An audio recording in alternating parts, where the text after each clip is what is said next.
تو چلیے آج کے اس جائزے میں ایک بہت ہی گہرے اور سچ پوچھیں تو بالکل زندگی بدل دینے والے تصور پر بات کرتے ہیں۔ ہمارا آج کا موضوع ہے توکل، یعنی اللہ پر بھروسہ۔ اب یہ ایک ایسا لفظ ہے جو ہم سب نے کبھی نہ کبھی ضرور سنا ہے، لیکن اس کی اصل حقیقت کیا ہے؟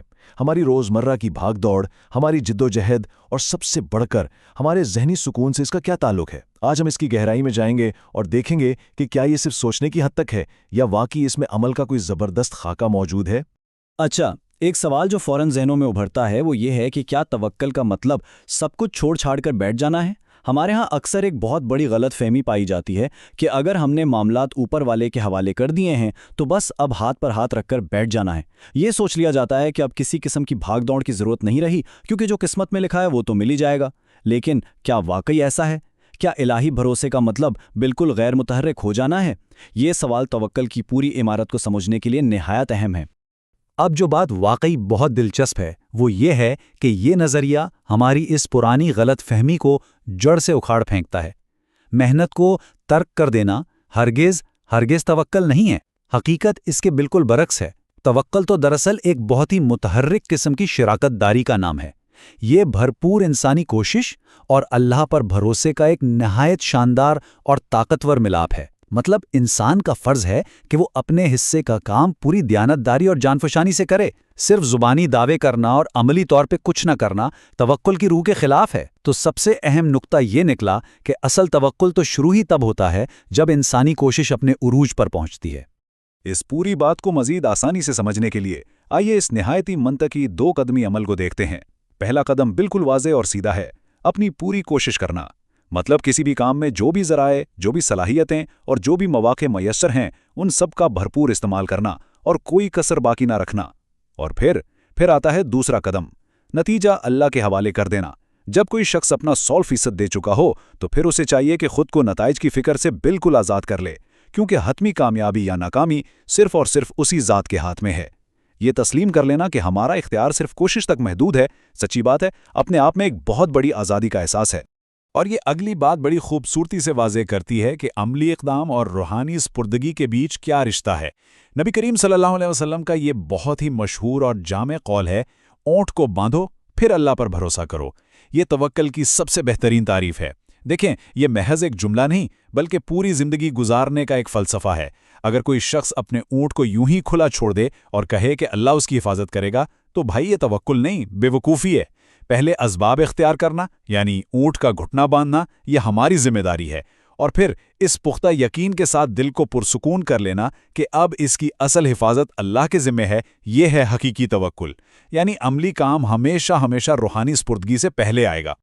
تو اب ذرا آگے بڑھتے ہیں اور دیکھتے ہیں کہ اس متوازن طرز زندگی کا اصل میں فائدہ کیا ہوتا ہے۔ جب محنت اور بھروسے کا صحیح تناسب سمجھ آ جائے تو زندگی میں 3 بہت ہی زبردست قسم کے نفسیاتی اور روحانی انعام ملتے ہیں: دل کا سکون، مایوسی کا خاتمہ اور اللہ کی براہ راست مدد۔ اور یقین مانیں، یہ کوئی معمولی فائدے نہیں ہیں، یہ وہ چیزیں ہیں جن کی تلاش میں انسان ساری زندگی بھٹکتا رہتا ہے۔ اس 2 قدمی فارمولے کو زندگی میں لانے سے جو اندرونی تبدیلی آتی ہے وہ کمال کی ہوتی ہے۔ سب سے پہلے اور شاید سب سے اہم فائدے کی بات کرتے ہیں، اور وہ ہے دل کا سکون۔ آج کی اس تیز رفتار اور ٹینشن سے بھری دنیا میں فکر اور پریشانی کسے نہیں ہوتی، لیکن توکل اس فکر کو حیران کن حد تک کم کر دیتا ہے۔ جب یہ حقیقت دل میں اتر جائے نا کہ سب کچھ اللہ کی مرضی سے ہو رہا ہے تو روزمرہ کی بے شمار پریشانیاں ویسی ختم ہو جاتی ہیں۔ انسان اس بھاری بوجھ سے آزاد ہو جاتا ہے کہ وہ ہر چیز کو کنٹرول کر سکتا ہے۔ یہ تسلی رہتی ہے کہ بھائی ہم نے اپنا کام کر دیا ہے، اور اب جو بھی فیصلہ ہوگا وہ کائنات کے سب سے بہترین منصوبہ ساز کی طرف سے ہوگا۔ یہ بات ذہن کے بوجھ کو بالکل ہلکا کر دیتی ہے۔ اب آتے ہیں دوسرے بڑے فائدے کی طرف، جو ہے مایوسی کا مکمل خاتمہ۔ زندگی میں کتنی بار ایسا ہوتا ہے کہ انتہائی سخت محنت، دن رات کی دوڑ دھوپ کے باوجود بھی وہ نتیجہ نہیں ملتا جس کی ہم خواہش کر رہے ہوتے ہیں۔ ایسی صورتحال میں کوئی بھی ٹوٹ سکتا ہے، مایوسی کا شکار ہو سکتا ہے۔ لیکن توکل کی طاقت ذرا دیکھیے۔ توکل کرنے والا بظاہر نظر آنے والی اس ناکامی کو بالکل ایک مختلف زاویے سے دیکھتا ہے۔ اسے یہ کامل یقین ہوتا ہے کہ اگر کوشش کے بعد بھی کچھ نہ ملا تو یقیناً اس میں کوئی نہ کوئی بہتری چھپی تھی۔ وہ اسے ناکامی نہیں بلکہ ایک الہی تحفظ سمجھتا ہے، اور سچ میں یہ ذہنیت نا امیدی کی جڑوں کو ہی کاٹ کر رکھ دیتی ہے۔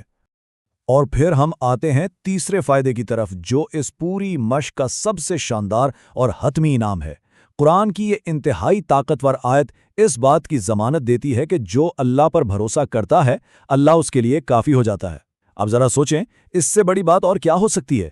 جب انسان اپنی تمام تر کوششوں کے بعد اپنا معاملہ مکمل طور پر رب کے حوالے کر دیتا ہے تو اسے براہ راست خدائی حمایت مل جاتی ہے۔ یہ آیت اس بات کا اعلان ہے کہ توکل صرف کوئی ذہنی کیفیت نہیں ہے، بلکہ یہ کائنات کے خالق کی مدد کو اپنی طرف متوجہ کرنے کا ایک عملی ذریعہ ہے۔ اور جب اللہ کسی کے لیے کافی ہو جائے تو پھر دنیا کی کوئی طاقت اسے نقصان کیسے پہنچا سکتی ہے؟ تو ان تمام باتوں اور حوالوں کو سامنے رکھتے ہوئے یہ جائزہ ہمیں ایک انتہائی گہرے سوال پر لا کر کھڑا کر دیتا ہے۔ اگر حتمی نتیجہ ہمیشہ الہی ہاتھوں میں ہی محفوظ رہتا ہے اور ہماری ذمہ داری صرف بھرپور کوشش تک محدود ہے، تو کیا یہ ہماری پریشانی، یہ فکر اور یہ خوف، کیا یہ کبھی واقعی بجا ہوتے ہیں؟